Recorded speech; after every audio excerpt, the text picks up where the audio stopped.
My husband was allergic to dairy, couldn't go near anything with milk in it. Our first year of marriage, I made him a milk pudding by mistake. He lost it, asked me if I was trying to kill him. After that, not a single dairy product ever crossed our threshold again. Then tonight, at his promotion banquet, he took a full glass of milk from his assistant's hand and drank every drop. I wasn't surprised. I turned and said a divorce agreement in front of him. Every friend and relative at the table rounded on me at once. Morton grabbed the glass and flung the milk straight into my face. Lottie noticed I'd been drinking too much and poured me a glass of milk for my stomach, out of kindness. And you lose your mind over that? She's married, Paula. She has a child. You're really going to sit here and act jealous of a married woman?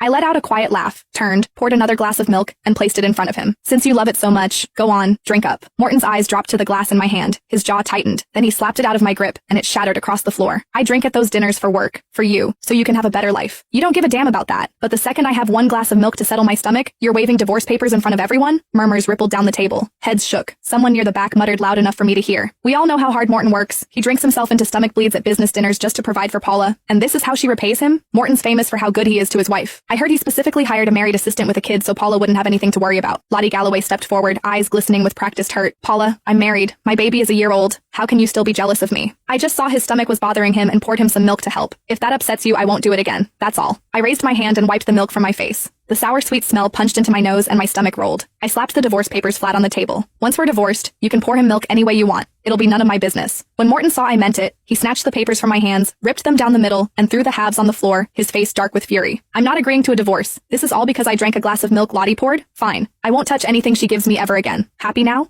Today is my promotion banquet. Do you have to keep going until you've wrecked it for everyone? Vivian Henson walked over and gave my shoulder a little pat, the way you'd comfort a child throwing a tantrum.